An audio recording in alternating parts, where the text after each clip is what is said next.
One. Hi folks, this is Tomcat Colvin, Blues Asia Network, and we've got a really special guy I want to talk to today. This is Bong Sotto. Hi. And I've just met Bong just this week, and Bong is Filipino. Right, Filipino. But you're going to learn that this guy's had some amazing experience.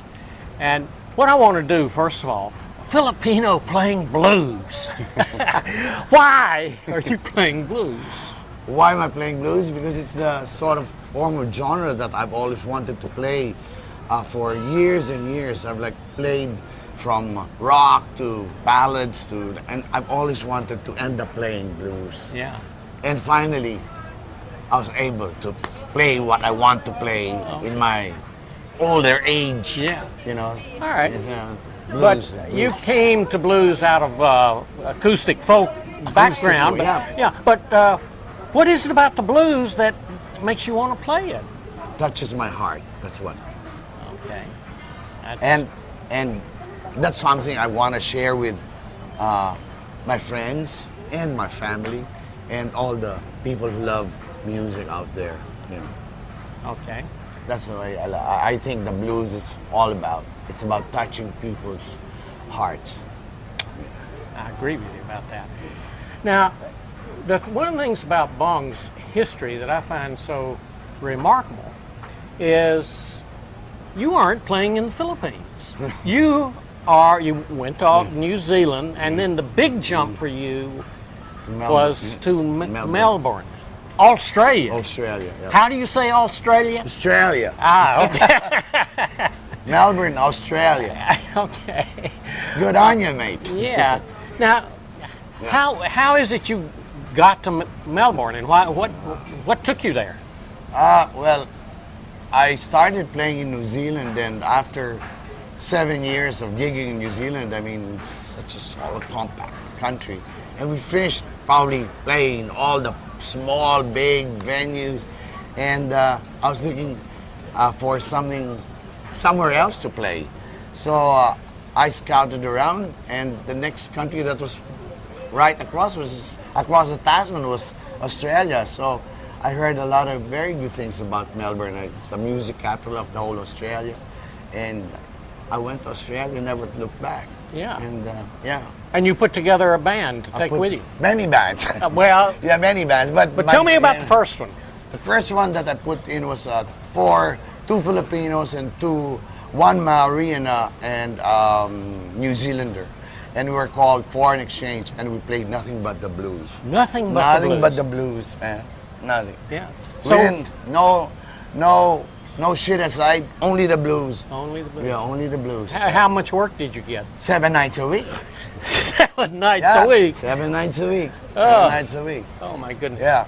From when we started from 3, and then it just went from 4, 5, 6, and then we even used to do Sundays, which became 8. Yeah.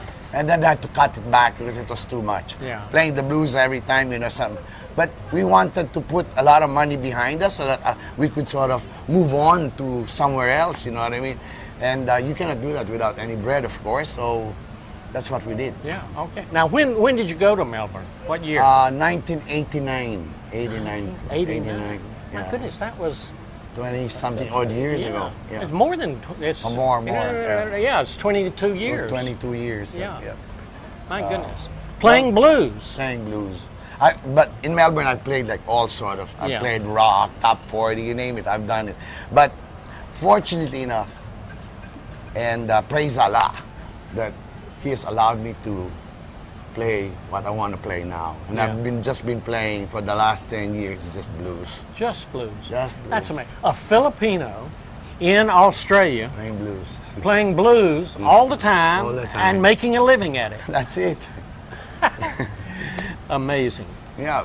Amazing story. Yeah. With that kind of background, do you have any advice to share with other musicians all over Asia, but maybe particularly to young Filipino musicians? All I can say is that if you want to play music, no matter what kind of music, it's got to come from deep inside, from your heart. It cannot come from your fingers or from your head or from your toes or from your ass. It's got to come from you deep inside, and you really want to share it and play it with a lot of love. That's all. Okay. Now, one other thing before I let you go. Tell me a little bit about the blues scene in Melbourne and in Australia. It's huge. It's huge. Really? Melbourne is would be the music, like I said, the music capital, and we Australians, we love the blues. Yeah. You know, we love every good form of music is very appreciated, and Melbourne is it's becoming a very cosmopolitan city now. We've got like Vietnamese, Chinese, Greeks, Italians converging into this great little city, you know what I mean? And it's just growing and growing and growing, and music is just so much loved over there. Yeah. So it's a blessing for musicians that we have a city like that that love music. Okay, and there are plenty of venues. Oh, plenty of venues. For blues. You won't run out of venues. Huh? You won't run out of venues. The venues will run out after you. Yeah. If you play good blues, you know what I mean. Yeah. Yeah. And they pay a reasonable. You can make a living out of it. Yeah. But like I say, you know, they're very. They know what the real blues is like. Yeah. You know, so. Okay. And then I gather in Australia that there are a lot of blues festivals. And Yeah, there's plenty of blues festivals all over the states. Like New South Wales has one, Perth has one, Queensland has one, Melbourne has got one. Melbourne's got three or four. New South Wales has got 3 or 4 every year. You know what I mean? The city, the country, the beaches, like folk festivals, blues festivals. There's always a reason to play music and have a good time in Australia. Okay. Because people are just so laid back. Yeah. You know what I mean? They just want to sort of grab their tinnies, their picnic blankets, and just lay back and listen to good music. Okay. And then I have one last question. I know a lot of people in Asia probably look at Australia and they say, well, they can love the blues because they're white, you know. That's not true. What do you mean? Like, you know, Australians, no matter black, yellow, brown, Filipino, if you can play, you can play. There's no such thing as color or, you know what I mean, or color differentiation in Australia. That's why we're such a cosmopolitan country now, because if you can play music and you're true to what you do, you're accepted with open arms. Yeah. But let's reverse that and think about it of what can people in Southeast Asia learn from the Australian experience? Because it's, you know, they're way over there, and we're down under. But can Southeast Asia learn something? We always can learn something from each other, because Southeast Asia is full of good musicians, and that's Australia's such a big country with very small population, but the population there they're thriving on music at the moment, and we lack that. You know, we lack people to come in and play some music, and we'd love for many more people to come in. That's why the government's trying to encourage people from the east, the west, the north, and the south of the whole world to come and migrate out there and join us.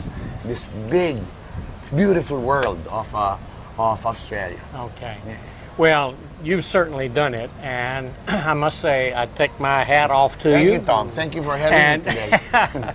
And you're a great example of what a Asian blues player can accomplish. Thank you, Tom. Thank you. Okay. Thank you.